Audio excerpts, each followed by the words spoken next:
The following is the Botstiber Institute for Austrian-American Studies Annual Lecture 2024 by Professor John Boyer and entitled Modern City Making in Europe and America, Vienna and Chicago on the Threshold of the 20th Century. The event was open to the public and hosted at the Austrian Embassy to the United States on May 17th. John W. Boyer is Senior Advisor to the President and the Martin A. Ryerson Distinguished Service Professor at the University of Chicago. A dedicated scholar and author of many books, Dr. Boyer is the recipient of numerous accolades from the Austrian government, including the Cross of Honor for Science and Art, First Class, in recognition of his work on the history of the Habsburg Empire, and the Austrian State Prize for Modern History. In addition, his leadership at the University of Chicago has shaped a generation of historians who focus on Austria. His recent book, Austria 1867 to 1955, is the first to analyze comprehensively the political history of modern Austria on both sides of the traditional chronological divide of 1918, connecting the Imperial and Republican periods in one systematic narrative. Let me begin by thanking the ambassador for generous welcome and my colleague in front, Peter Judson, for a lavishly, probably undeservedly enthusiastic introduction. So I want to begin by with one of my favorite posters, this is a poster that the Freiheitliche, the Freedom Party, created for the municipal elections in Vienna in 1996. The gentleman above is Rainer Polkowitz. Unfortunately, he died 2 years later. But this was their kind of advertisement for trying to win voting support in Vienna, and the argument was Wien darf nicht Chicago werden, let's not allow Vienna to become like Chicago. I'm going to leave that for a moment and come back to it because it kind of defines the theme of my talk. I have to say that I was actually able to get a copy of this poster from the Freedom Party. They didn't want to give me a copy, but I was able to persuade them to do it. And then I treasure it because it's such a remarkably clever, if also a somewhat misguided a statement about Vienna and about Chicago as well. So let me begin by trying to make the argument that Vienna and Chicago are more alike than the Freedom Party thought they should be or could be. Writing in a Chicago newspaper in 1904, George Hooker, who was a Chicago social reformer and ally of Jane Addams, the famous leader of Hull House, observed that Vienna is in many ways the world's finest, as Chicago is the least attractive example of modern city making, hence the title of my talk. Now, Hooker was a social reformer at the time. He was a progressive in the late 19th century American sense with a capital P, a liberal Republican, a supporter of Teddy Roosevelt. He lived in Hull House. He worked as an administrative officer of the City Club, which was a kind of a good government organization at the time. Hooker visited Vienna in 1902, and he was remarkably impressed with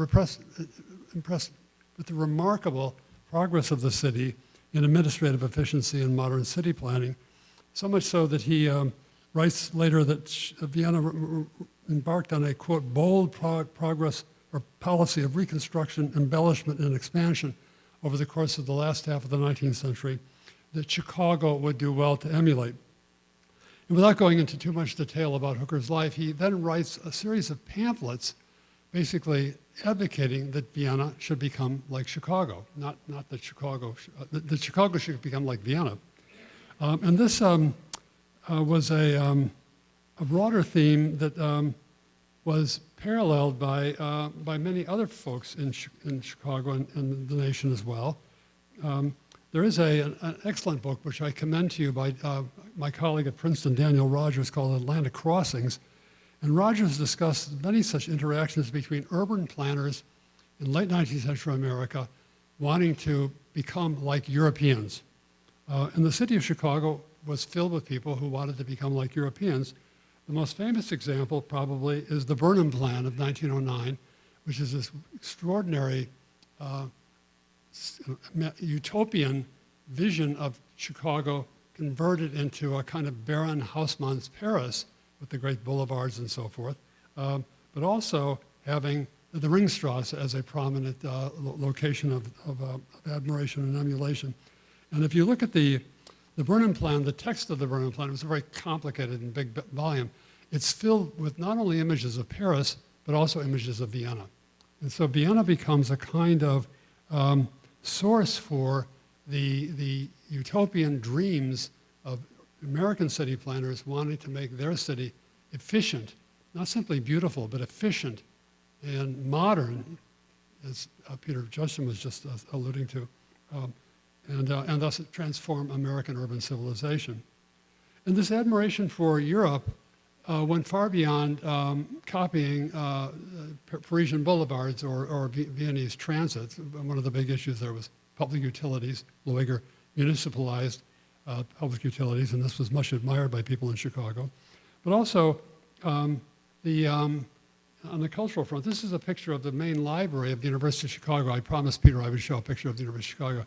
And this is a neo-Gothic building. The University of Chicago people, they could have hired Frank Lloyd Wright or Louis Sullivan to do their campus. This is 1890, but they didn't do that.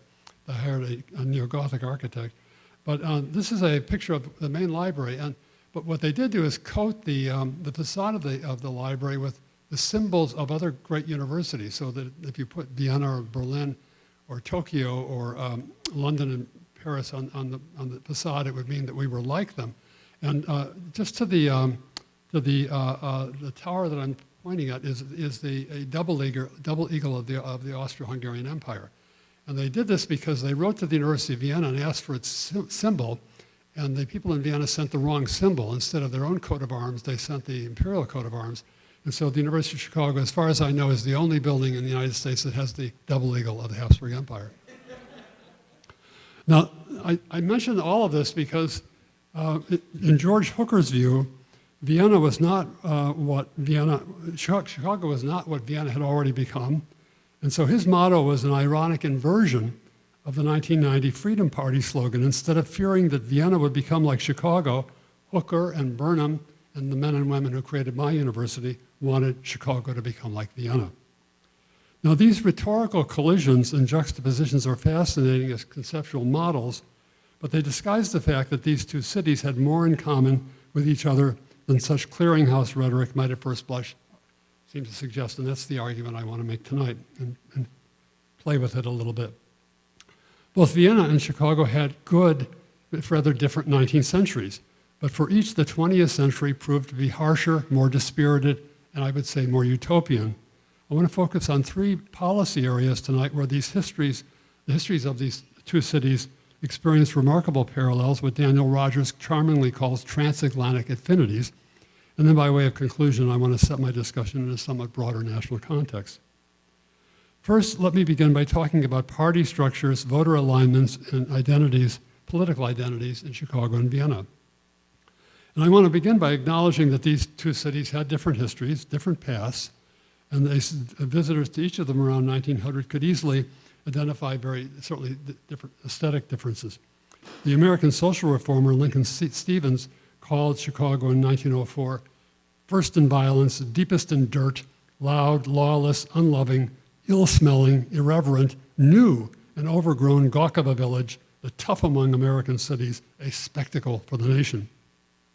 In contrast, there's this wonderful guide written by Paul Busson of Vienna about the same time, in which Busson calls Vienna a charming city filled with delightfully recurrent and nostalgic memories. It's a lebendige und glückliche Stadt, intimate, friendly, kindly, courteous, comfortable, but also modern, suffusing a kind of magical Zauber, beauty, comfort, and historical richness that united the 18th, 19th, and early 20th centuries. A Kaiserstadt, a Vaterstadt, a city and a people with a happy future that one must love. Quite different from Stevens' portrayal of Chicago. But if we set history, architectural aesthetics, and marketing hype aside, the two cities did manifest some striking similarities, above all in the world of competitive politics and in the style and content of municipal administration that flowed from those politics. For both in Vienna and Chicago, the civic world was profoundly shaped by highly motivated voters who were called upon to make endless choices about winners and losers, and thus to create the conditions for the exercise of democratic power and the protection of citizen rights. Vienna and Chicago were multi-immigration cities, multi-ethnic immigration cities, although most immigrants who came to Chicago came across the ocean, long ways. Those who moved to Vienna came generally from within the empire. But in 1900, Vienna had about 1.6 million inhabitants, almost the same size as Chicago. They were both about the fifth or sixth and seventh largest cities in the world. In 1900, almost 43% of the inhabitants of Vienna had not been born in the city of Vienna, whereas in Chicago, almost 40% of the inhabitants were foreign-born. In both cities, ethnic identity was an organizing force in politics, but in both cities, one also saw efforts towards civic assimilation and functional, what I would call functional cosmopolitanism running in the face of continuing ethnic attachments. That is, in Chicago and Vienna, one sees the evolution of a kind of a holistic political rhetoric describing the city as something beyond its multi-ethnic demography. One sees this in Vienna, Vienna was a German-speaking city, although there was a large Czech community, but in politics, one spoke more often of a Viennese city, a dynastic cosmopolitan city. One was a Viennese before and after one was a German and Czech in Vienna. And similarly, in multi-ethnic Chicago, a city riddled with bitter ethnic rivalries between the Irish and the Czechs and the Poles and Lithuanians and so forth and so on, there was a civic ideology that espoused effusive civic pride, boosterism. Chicago becomes the most American city of all U.S. cities. This is a phrase that's often used, and this phrase then conveys an appeal to these rival ethnic groups to rise above their ethnicity, to become something more differentiated than simply locked into a single ethnicity. And I would argue the same thing is happening in Vienna. Vienna and Chicago were substantially Catholic cities. They also had large Jewish populations, and that Catholicism and that Judaism also play a role in their political cultures. Vienna and Chicago liked elections, and they had lots of them. Now, the voting structures of Vienna and Chicago were somewhat different. You could vote in Chicago if you were 21. You had to wait till you were 24 in Vienna. But by 1900, most working-class men could vote in both cities. And in each city, the elections occurred over 1 and 2 year cycles that led to a constant voter mobilization and political awareness. And I think this is very important for understanding 100, 150 years ago, when voting was not common, participating in voting was not altogether common. The knowledge base that voters had was not wide and deep, but to have cities in which elections were constant and electioneering was going on, as Peter was suggesting, in the wards and districts, becomes a critical feature of political mobilization in Vienna. Voters became interested in politics by regularly participating in politics, and not only voting on election day, but also by participating in cross-cutting, politically affiliated voluntary organizations that emerged and defined the public realm. If you look at the number of voluntary organizations, civic organizations in both cities, it's remarkable how many there were, even on the ward level, on the district level. So ward level politics in Vienna and Chicago came to determine the balance of power within their urban systems, and to be successful in these small political worlds required leaders who had a combination of stamina, cunning, people skills, and political acumen. In both cities, these dense networks of membership and voluntary groups highlighted the opportunities that large cities had, like Vienna and Chicago, to encourage partisan political factions, to enable them to cluster information and communications within relatively dense spatial areas, and to help them inform and motivate citizens in many different occupational and ideological permutations to help win elections.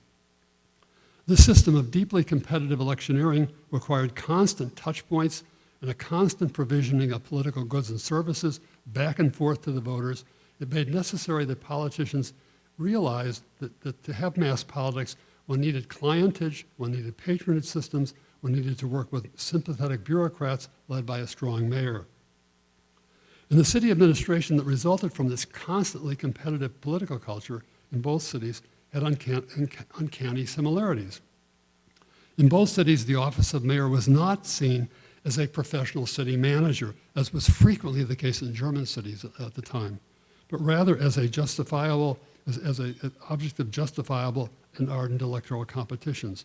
That is, Vienna and Chicago enjoyed local governmental structures that, unlike German cities, enabled popularly elected politicians to gain control of the office of mayor and the city council, and to use the executive power of the mayor's office to initiate significant policy initiatives. And the classic example of this in Vienna is Karl Lueger. Lueger is elected as mayor in 1895. The emperor does not want Karl Lueger as mayor. He refuses to confirm him. They keep having elections, and more elections, and more elections, and eventually the emperor has to concede. This is a kind of an earthquake in Central European urban politics where the people force the emperor to follow their will as opposed to the emperor's will. It was not surprising that in both municipal systems, one sees strong imminent critiques emerging by various groups of expert social reformers, good government types. In Chicago, these were people like Charles Merriam and Harold Ickes. In Vienna, the Fabian movement, led by Robert Schoy and Jürgen von Filipovich. Not to mention central governmental officials like Ernest von Koeber, who decried the kind of deep partisanship into which Viennese urban politics had fallen. But the issue of machine politics versus progressive, nonpartisan politics is very important because it defines a larger debate about who should run large cities and how they should be run. American progressives like George Hooker, and I would have to say Jane Addams, saw the cities as economic corporations that should be non-political and run by reform bureaucracies led by city managers and guided by nonpartisan lobbying groups of the left and right, up and down. But that was not and the same was true basically of the leading Austrian ministerial officials. And I mean, Ernest von Koeber is famous for this, decrying the crassness of urban politics. Vienna becomes an embarrassment to the empire. Well, that's not how the citizens of Vienna thought about their own political system. These cities also had remarkably similar challenges in terms of policy developments, the transit issue, control of public utilities. Lueger is very famous for solving that by municipalizing it. It took Chicago somewhat longer to do so after World War II. Housing, both of these cities have an enormous crisis of public housing. The tenement structures of Vienna, the low 1 and 2 frame houses of Chicago, they're all densely packed with hundreds of thousands of people living in miserable housing. These are challenges that both cities had to cope with. The public school systems, both cities have this remarkable tension between regional government that's seeking to control public education and the city government. And in both cases, you have the mayors fighting to gain control of the schools against regional governors or regional political elites. In some, the electoral structures and administrative traditions of Chicago and Vienna led voters to view municipal government as something more than a non-political agency, one that had a direct, unmediated responsibility to cultivate and to listen regularly to relatively large numbers of their voters, or at least to those voters in a position to constitute a working majority. Perry DeWeese, who was a very prominent American labor urban historian at the University of Illinois, once argued that in Chicago, politics so easily became part of one's public identity, and that was certainly true of Karl Lueger's Vienna. Psychologically and structurally, both of these Großstädte were on the front lines of modern participatory politics, and as we will see in both cities, a single political party was able to maintain hegemonic control for much of the 20th century. The socialist or social democratic machine, because it is a machine, in Vienna, and the Cook County Democratic machine in Chicago. Now, my second topic, briefly, is what I would call home rule and charter reform. This is a rather arcane subject, but it's very important. And by that I mean that in both of these cities, one finds fascinating resemblances of how they and their political leaders relate to the regions in which they are located. Vienna within Lower Austria, Chicago within the state of Illinois. And both of these cities face serious challenges related to what was called at the time home rule. In Chicago, this assumed the form of citywide debates trying to give the city of Chicago more independence from the state of Illinois via a new charter, what would been called in Austrian constitutional language a Städteordnung. And it didn't work out as well as it should, but the struggle over home rule defines Chicago politics in ways that is quite remarkable for the first half of the 20th century. One even sees this in the inaugural addresses of most of the new mayors in Chicago. They start, we have to have more home rule. These people in Springfield, these farmers, because it's a rural state controlling the city of Chicago. And if the charter debate in Chicago was how to enhance and expand home rule, in Vienna one has really a somewhat similar but also different, is how to keep it, because the Austrian cities did have considerable independence under the 1862 Reichsgemeindegesetz. And there were remarkable debates in 1890 and after the turn of the century in Vienna about how to protect their independence vis-a-vis independent ministerial bureaucrats. And of course, after 1918, it's key to the development of what comes to be called Red Vienna, that Vienna in 1922 is able to essentially secede from Lower Austria and become an independent land. So Vienna is not only a city, but also a federal province. But my point is that in both cases, these large cities had come to constitute by 1900, by 1910, realms of enormous demographic and economic power that was advantageous for some, that was also very threatening to others. So large that they had outgrown the roles and rules that the constitution writers of the 19th century states had imagined for them. And as they grew in size and authority, these big cities were bound to prove challenging to the liberal authoritarian political systems, regional and national, that installed in Europe and America over the course of the 19th century. So political structures, home rule, and now my third point of affiliation, and that is to say, which is World War I. Both Vienna and Chicago were profoundly affected by World War I. The war was a watershed moment for the Reichshaupt and Residenzstadt. It was, and there are many studies of Vienna during the war, and more to come. There are several very important books in the offing about this. The war begins, and Vienna is at the kind of juncture point of a whole series of mistakes that the Austrian administration makes. The war brings great deprivation to the city, leading to chaotic conditions in food provisioning, rising crime rates, hygienic and nutritional problems, and a significant deterioration of previously sanctioned social norms involving family, gender relations, and children. And above all, it brought hunger.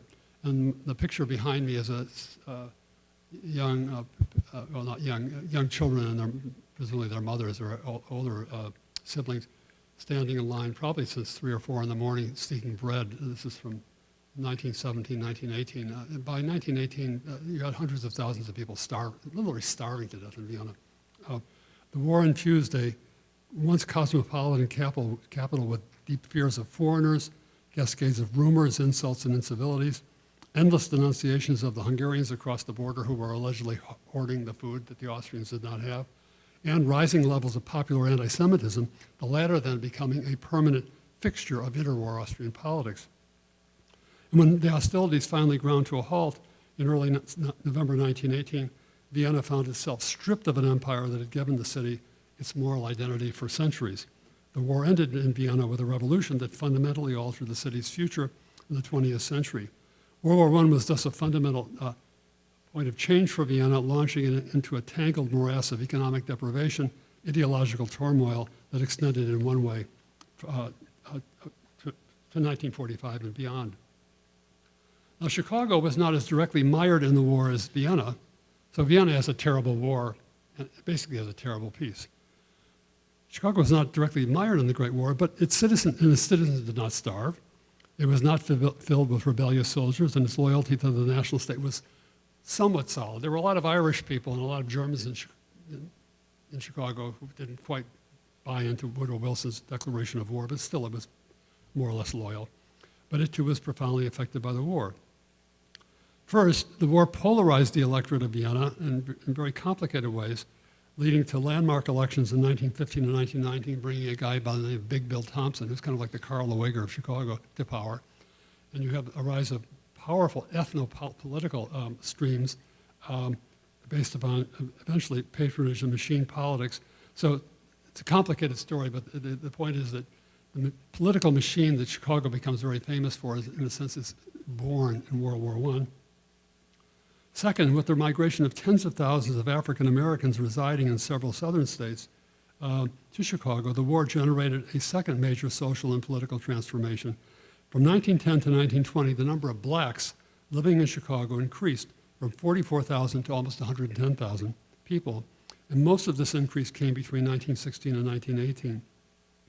The black migration to Chicago led to panic and hysteria on the part of many whites, much like the movement of poor Jews to Vienna in World War II led to the rising levels of anti-Semitism. You have really fascinating parallels. When the war broke out, large numbers of Jewish refugees from Galicia and the Eastern Front fled to Vienna. Many of them were later distributed in Lower Austria, leading to enormous a kind of moral panic, moral anti-Semitic panic on the part of local Viennese citizens. And you have the same thing happening in Chicago with the migration of blacks coming in 1916, 1917, 1918. And the pressures of the Great Migration erupted finally in mass violence in the summer of 1919. I wanted to show this other picture. This is a picture of a young girl who it was taken by, I think, American relief organizations in 1919. This girl, it's believed she did not survive. She was basically starving to death. And there were tens of thousands of people like this in Vienna in and after the armistice of 1918. Now, what happens in Chicago shortly after the conclusion of hostilities is a race riot in the summer of 1919, a drowning death on the South Side beach involving a black man led to attacks by whites and blacks. Within 6 days, you had 38 people killed, almost 600 people injured, and 1,000 left homeless. The numbers were small compared to the casualties of World War I, but within the Chicago's political culture, this was an earthquake. And in Alan Speer's words, the race riots of 1919 destroyed whatever hope remained for a peacefully integrated city, and thus fundamentally shaped race relations for Chicago for almost a century. So Chicago does not have a political revolution in 1918, but it has a race revolution. And the final social upheaval that happened in Chicago was Prohibition. And this too had profound consequences for the city in the decades after 1920. Prohibition was a stunning creature of the Great War. And the war made it easy for the Dries, people who were for Prohibition, to portray the predominantly German-Austrian brewers as subversives, if not traitors. Chicago is a very wet city. That means that it liked beer. You might like beer too, but the folks back then really liked beer. 25% of the city revenue of Chicago, aside from property taxes, came from saloon licensing and liquor taxes, 25%. The estimates of public opinion suggest that the opposition against Prohibition was probably 4 or 5 to 1. This was a city that did not want Prohibition. It was forced upon it. But once in place, Prohibition seemed to breed corruption and lawlessness, Al Capone. Prohibition gave an already nascent local crime culture in Chicago a massive new infusion of criminal transactions that quickly came to define the historic reputation of the city for much of the 20th century. Chicago's international reputation for organized crime in the 20s, 30s, and 40s, the untouchables and so forth, was a direct outgrowth of the enormous social discord and criminal impulses generated by war-induced prohibition. So if the Great War led to a class and cultural revolution in Vienna in 1918, in Chicago it created a perfect storm for a race revolution and a crime revolution in the decades thereafter. Both revolutionary eras, or both revolutions, profoundly changed the future of these great cities, creating disruptive narratives that fundamentally broke with the optimistic calculations of the years before. And my final picture is federal agents who have discovered some booze in a cellar under a Loop restaurant and are now busy. I don't know whether it was good or not, but it was down the drain. Now let me conclude briefly, and then I'd be happy to take some questions. Chicago and Vienna were immense centers of economic growth and cultural power in the late 19th century. They were extraordinarily dynamic cities, different but also similar. Both aimed to grow to nearly 4 million people by the middle of the 20th century, and both had grand civic ambitions worthy of such demographic achievements. One might argue that Vienna's increasing predominance in Austrian politics and culture after 1890 contradicts the classic Sonderweg argument of Habsburg history. That is the alleged destiny of the empire to collapse. There's a big literature on this. My colleague Peter Judson has written extensively about it in many fine studies. Was the empire survivable? Had World War I not broken out, would it have survived? But if you look at the city in Vienna in 1914 does not look like the capital city of a collapsing empire. It doesn't look like that at all. And it is striking that the empire only fell apart, i.e. in November 1918, once the dynasty and the state bureaucratic apparatus had done everything possible over 4 years to weaken and to impair the administrative, political, and economic effectiveness of the urban government of Vienna. One might argue that as long as the cities of the empire were stable, prosperous, and well organized, the states that husband them might look forward to a similar level of stability and prosperity. Ruining cities was the first step to ruining an empire. In the aftermath of World War I, both cities came to be sites of vast and resolute political learning. In Chicago's case, attempts by progressive reformers like Hooker and others to create a coherent home rule-based administration based upon nonpartisanship never worked, and the city was left with a party political domination, the famous Democratic machine of the 1920s and 30s, which lasted really until the 1990s. In some ways, the Democratic machine of Chicago is still there, parts of which survive to the present day. In Vienna's case, a very different electoral structure provided for a sieve-like expansion of political resources that led one mass political party, Lueger's Christian Socialists, to dominate Vienna up to 1918. But after 1918, that led to the hegemony of the Socialist Party, which has ruled Vienna from 1918 uninterruptedly, except for 34 to 45, down to the present day. This ideologically driven class-based habitus sustained a long lease of life in Viennese politics. The result in the 20th century was ironically that both of these great metropolises came to be dominated by partisan political organizations comprehending many areas of civic and associational life. Both cities rejected the idea of nonpartisan efficiency and the late 19th century progressive or Josephinistic ideal that wealthy expert-based administrative elites should function as the sole agents for good government. Finally, the result after 1920 was a reflexive exercise in city-making of a new kind in two radically different modes. In Vienna, one has the socialist experiment of Red Vienna between 1920 and 1934, which sees an impressive transmission of militant socialist theory into quotidian practice. And there's a lot of discussion in the literature about the success or failure of Red Vienna. A few years ago, it became kind of fashionable to criticize the socialists as attempting to, in a kind of crypto-bourgeois way, civilize workers who didn't want to be civilized, and to basically minimalize the achievements of Red Vienna. I think this is a mistake. From an institutional and cultural perspective, the achievements of the socialist leadership in Vienna in the 20s were extraordinary, given the chronic social deficits and human misery they inherited. But my point is not only that they do things, but they were showing other people how to do things. So Red Vienna is a kind of a school, maybe a pragmatic school. It's a school of how to play with revolution, but how to come out of a revolution and to create a better city. Now, Chicago did not have a red era, but in its vast social complexity and diversity, it did provide the foundation for modern urban social science that has enabled American social scientists and European social scientists to study urban and resolve urban policy problems within the complexities of social life. And I'm referring to come back to the University of Chicago, to the beginning in the 20s and through the 30s and into the 40s of the emergence of the famous Chicago schools of sociology and political science, with scholars like Robert Burgess and Robert Park, W.I. Thomas, Charles Merriam, Harold Gosnell, Harold Lasswell. These were people who created powerful scientific, ecological, and behavioral theories, oftentimes based upon natural science models, to understand and to reform urban life. And these revolutionary ideas owed a huge debt to the unruly metropolis in which they were generated. Gosnell once argued that the kind of work that he was doing and the others were doing could not have been done anywhere else because of this new science of politics depended upon having a splendid laboratory for research on voting behavior, political parties, pressure groups, race relations, urban dysfunctionality, chronic leadership problems, governmental organization, and citizen action. What better place to develop the theories to improve urban America than a city like Chicago? Both Chicago and Vienna were filled with strangers with often divergent and conflicting ethnic, religious, and class and linguistics and educational self-understandings. Both found themselves in tense and awkward relationships with their external, regional, and national government structures. Both developed forms and styles of politics that were indebted to patronage and clientage relations, and both had large populations of Catholics and Jews.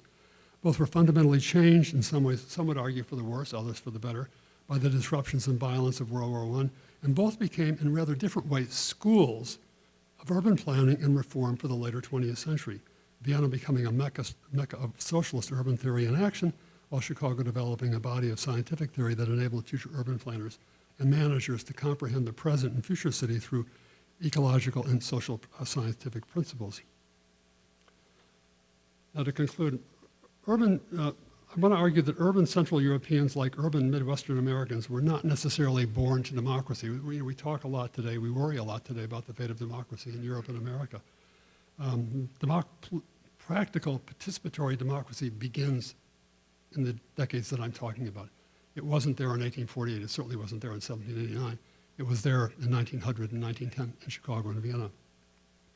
The processes by which European and American voters came to understand and to practice democracy in the early 20th century were hard, torturous, and fought with great difficulties.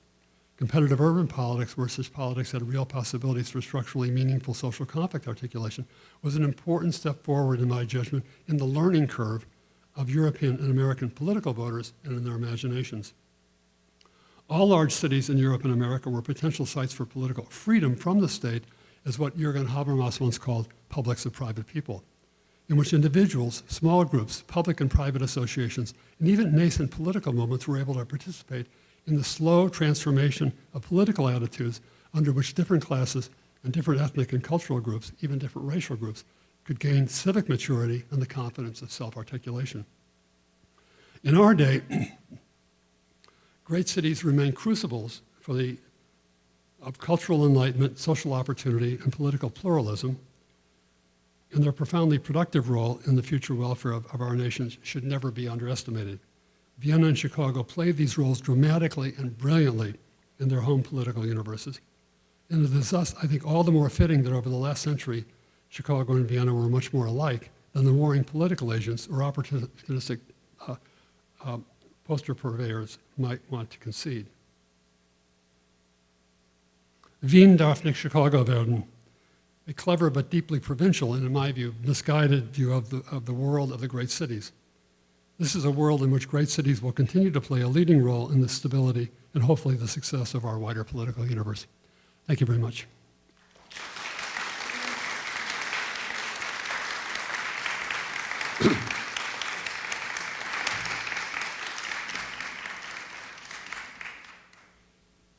So I think I was told to stop at 7:25, and I think I did it. So.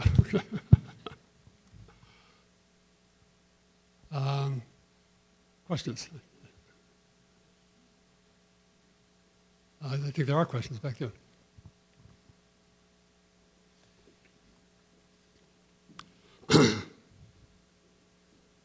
Thank you very much. That was terrific.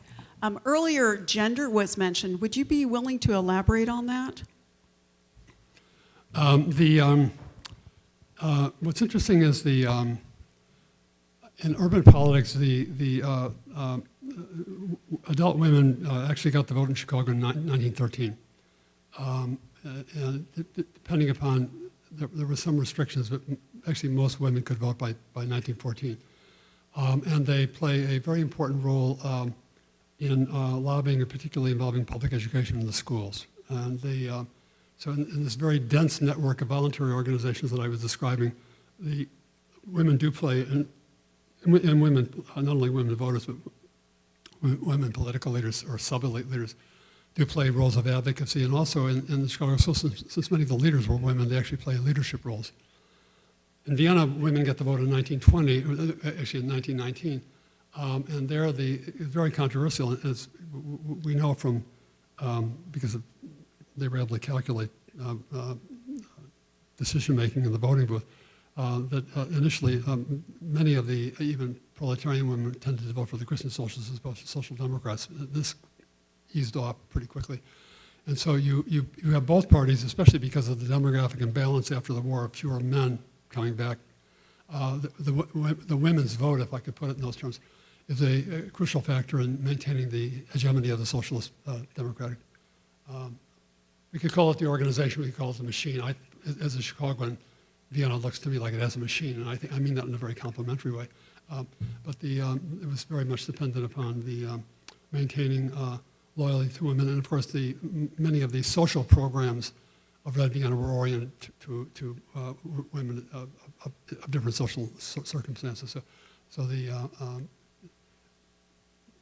women do not really emerge as prominent leaders within the government of Vienna, although they were in the council, but certainly within the Socialist Party, you have very important political leaders. And even within the Christian Socialists, there are, I would say, some important female leaders in the 20s and 30s.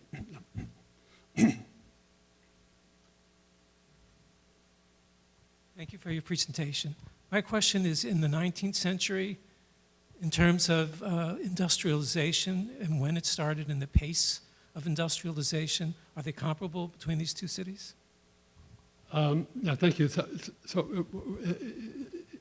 I would say it's not comparable. It's comparable in the sense that in both cities by, let's say, 1900 or 1910, you have a very large and very assertive political working class. That is to say, people who identified themselves as proletarians, who were unskilled laborers, semi-skilled, skilled laborers, who were members of or supported the Socialist Party, the Social Democratic Party. And you have an equally large, but not as large, but almost as large, kind of lower middle Kleinbürgertum, Mittelstand types, because Vienna was, industrialization comes later to Vienna than to Berlin or a place like Manchester or even Chicago. But you do have these two large populations of, both of them are active in voting, and both of them are kind of daggers drawn. So these are Loeger's people against Victor Adler's people. In Chicago, one has a similar situation of a large, rapidly growing proletariat, and actually in some ways the origins of the American labor movement begin in Chicago with the Haymarket riots and with the famous strike at Pullman and so forth. And so you have a very articulate and forcefully organized labor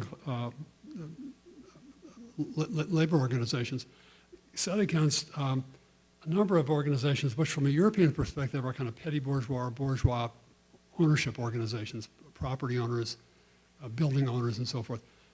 It becomes a little more complicated in the two cities because of different issues. Anti-Semitism does not play, I mean, I'm sure there was a lot of anti-Semitism in Chicago. It didn't become a political issue per se, as opposed to like prohibition. Prohibition is a huge issue in Chicago. It's not really an issue in Vienna.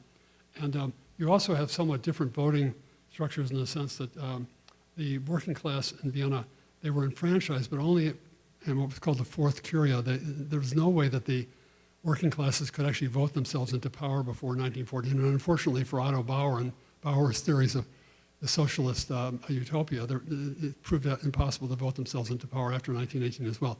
But in Chicago, because there was an open election system, it was conceivable for labor candidates to actually win elections citywide. So there were some differences.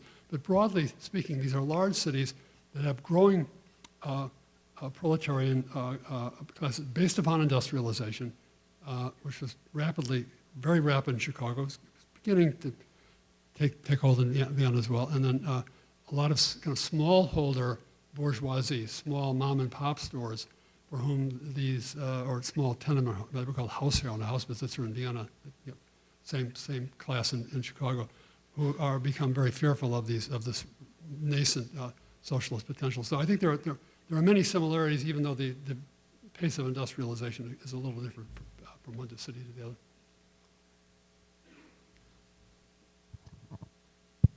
Thank you. Several comparisons occurred to me, possible comparisons occurred to me as you spoke. One's just been mentioned, industrialization, in Chicago's case, food production and manufacturing. But there are others that I think are quite significant.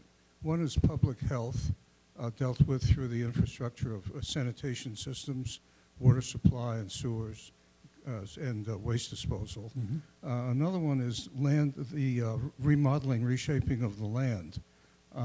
I was in Vienna, I've been in Vienna just once for a week, and one of the things I noticed was the river with its many islands, and it's a river that had to be managed. In Chicago, they reversed the flow of the river. And another of many, another possible comparison was the development of natural preserves outside of the city, the parks. Chicago had the forest preserve. I think that came later, more like the 20s or later. And I believe there's an extensive parks system around, open space system around Vienna. Anyway, these are the several things that occurred to me in your excellent lecture. Yeah, thank you. That's very helpful. It was interesting. I mentioned a book by Daniel Rogers, a very fine historian. I think he's retired now from Princeton, Atlantic Crossings. And one of the things he argues, or he points out, is that the Americans were very covetous of transport and sanitation that the Europeans were doing in terms of their reforms. But one of the things that the Americans, in a sense, had a jump on over the Europeans was the development of parks and open space, because we had a lot of land. And in Chicago, you have the beginning in the 1870s, the development of these great parks, the South Side, which actually then come to define my university. The University of Chicago is placed where it is because of these parks. And the park system is an independent taxing body. Again, it was set up by the state government, which drove the local political officials in Chicago crazy because they couldn't control it. But you have a park system that is really quite amazing and amazingly ambitious and quite beautiful, designed by people like Burnham and others. And then the forest preserves. Interestingly, Lueger also became, there was an effort to kind of create a green belt in Vienna. And there you're dealing with, obviously, a more concentrated city, although they were able to make some progress. So the issue of parks is quite important. And Rogers would argue, and I think he's right, that on this particular issue, America actually may have been a little bit in advance of the Europeans in terms of their success in kind of open space and recreational development, especially for the kind of laboring masses.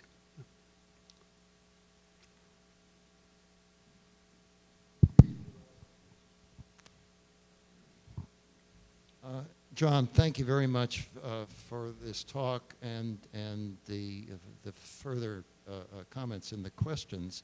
I'm wondering if there's an important parallel or rather a difference between the two cities in the role of reforming expert intellectuals in the initiatives of the city government once the machine politics of the socialists in Red Vienna and the Democratic Party in Chicago take over. If you look at some of the major initiatives of Red Vienna in public health with Julius Tandler, in housing, in other areas, there are important alliances between the municipal government under socialist leadership and progressive intellectual experts, even if those progressive experts were on the fringes of the university establishment. Nonetheless, Red Vienna took advantage of them.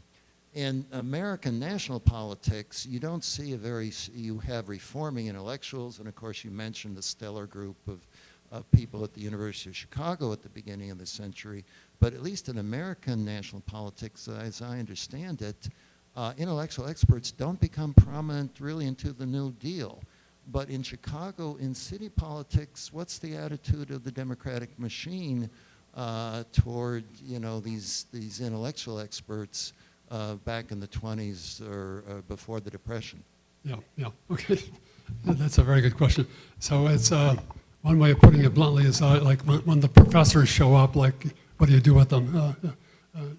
Give them a good meal and tell them to go back to their offices because they don't understand the real world, etc.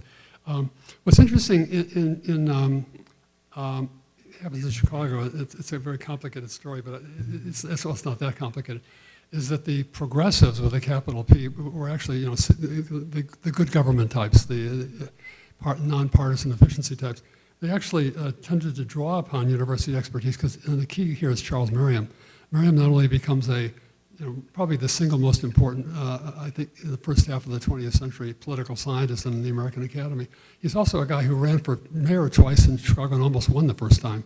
The history of my city would have been very different if Charles Merriam was mayor as opposed to Big Bill Thompson. I'll stop there. So that the city club, the commercial club, in some ways the Burnham plan, the folks who were doing that did rely on the expertise. And you see this not only in formal consultations, but also the way they socialize together. People like Merriam and his ilk were being invited to dinner parties to meet with the wealthy men and some women who were owning, the capitalist establishments. So I think there was, but you're absolutely right. The kind of mobilization of the professoriate and our scientific theories really begins in the New Deal on the national level. That's absolutely correct. Yeah. Well, we're out of time. Thank you very much.